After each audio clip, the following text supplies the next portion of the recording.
Hello नमस्कार, स्वागत है आपका एम विद आशीष के यूट्यूब चैनल। दोस्तों, इससे पहले हम लोग ने समबाहु त्रिभुज पढ़ा, समद्विबाहु त्रिभुज पढ़ा और आज हम लोग देखेंगे विषमबाहु त्रिभुज, यानी इसको इंग्लिश में कहते हैं स्केलेंट ट्राइंगल। विषमबाहु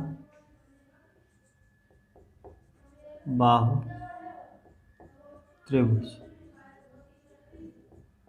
या स्केलेंट ट्राइंगल, ठीक है। ऐसा त्रिभुज जिसकी तीनों भुजाओं की लंबाई भिन्न हो विषमबाहु त्रिभुज कहलाता है, ठीक है। अगर इसकी भुजाएं भिन्न होंगी तो इसके एंगल भी भिन्न भिन्न होंगे। तो हमने एक त्रिभुज बनाया ए बी और सी, इसका नाम दे दिया, ठीक है। ए बी एक भुजा है, ए सी और बी सी, इन तीनों की भुजाओं की लंबाई भिन्न भिन्न होगी। जो ए इसका शीर्ष है, इसके सामने वाली भुजा को हमने मान लिया पूरा ए, बी के सामने वाली को मान लिया पूरा बी और सी के सामने वाले को मान लिया सी, ठीक है। तब इसका परिमाप यानी पेरीमीटर क्या होगा? परिमाप इसका होगा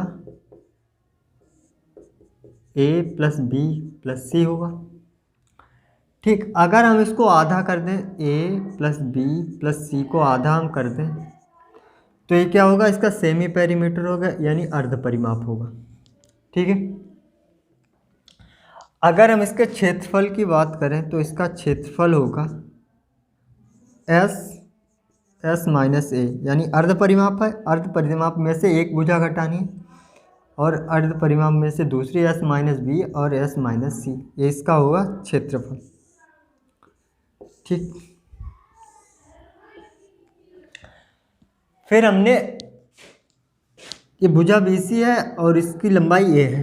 हमने इसके ए बी का मध्य बिंदु लिया और ए सी का मध्य बिंदु लिया और इनको मिला दिया, ठीक। ये पूरी भुजा ए है तो ये उसकी आधी होगी, a/2 होगी, ठीक।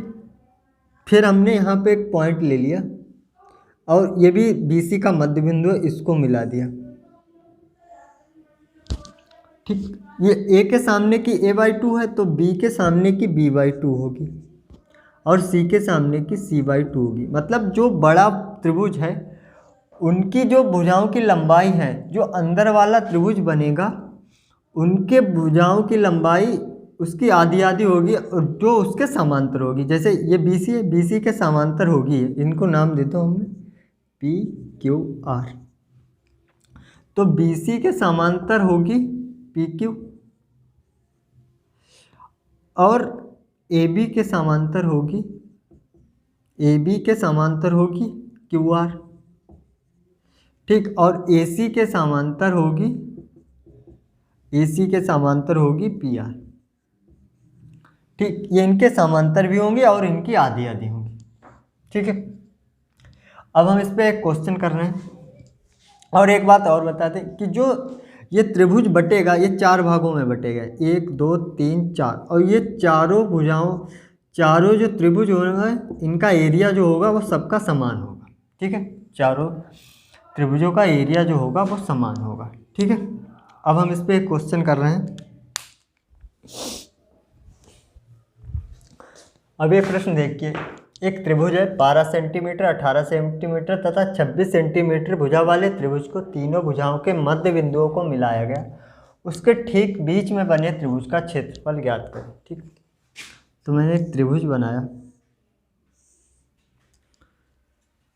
ए बी सी, इसकी जो भुजाएं एक 12 सेंटीमीटर है, एक 18 है और एक 26 सेंटीमीटर, फिर ठीक है। फिर इसके मध्य बिंदुओं को मिलाया जाता है, भुजाओं के मध्य बिंदुओं को मिलाया गया। उसके ठीक बीच में जो त्रिभुज बनेगा, मतलब ये वाला त्रिभुज जो बनेगा, इसका क्षेत्रफल हमें निकालना है, ठीक। ये भुजा मैंने बताया कि ये पूरा 18 है तो ये कितनी हो जाएगी? 9। ये 9 होगी, ये 12 है तो ये कितनी होगी? 6, और ये 26 है तो ये कितनी हो जाएगी? 13, ठीक है। फिर जो हमें त्रिभुज मिला उनकी भुजाओं की लंबाई क्या है? 9, 6 और 13, ठीक। तो हमने आपको बताया क्षेत्रफल इसका क्या होता है? S minus A S minus B और एस माइनस सी, ठीक है। और इसका स्क्वायर रूट निकाल लेते हैं। तो सबसे पहले हमें सेमी पेरीमीटर चाहिए, तो सेमी पेरीमीटर इसका कितना होगा, एस बराबर 9 + 13 + 6, ठीक है, यही तो होगा बाई 2। 9 13 22 6 28, 28 बाई 2, तो इसका सेमी पेरीमीटर कितना आएगा, 14 सेंटीमीटर, ठीक, यही तो आएगा। तब हमें इसमें लगाना है एस कितना, सेमी पेरीमीटर 14 है, 14 माइनस ए, एक निकालनी है मुझे, 14 माइनस बी, यानी कितना निकालना है, 13, और 14 माइनस कितनी है, एक 9 है, एक 13 है और एक 6, ठीक है। ये कितना आएगा, 14, 14 में से 9 गया कितना आ जाएगा, 5, 14 में से 13 गया 1, और 14 में से 6 गया 8, ठीक है। तो कितना, 5 8 40, 14 14 चौको तो फिर 560 आ जाएगा, ठीक। 560 का अगर हम स्क्वायर रूट निकालेंगे तो आएगा लगभग 23.66 सेंटीमीटर स्क्वायर, यही इसका क्षेत्रफल हो जाएगा, ठीक है। हमें भुजाएं दी गई थी, हमने अंदर का त्रिभुज का क्षेत्रफल निकाला, और उनके मध्य बिंदुओं को मिलाने पे जो त्रिभुज बनेगा उसका हमें क्षेत्रफल निकालना है, ठीक है।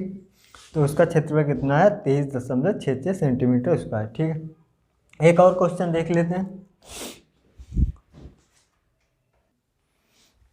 अब ये वाला प्रश्न देखिए, यहाँ दी गई आकृति में बिंदु डी तथा ई क्रमशः त्रिभुज ए बी सी की भुजाओं ए बी तथा ए सी के मध्य बिंदु हैं। त्रिभुज के छायांकित भाग का क्षेत्रफल कितने प्रतिशत होगा, ठीक है।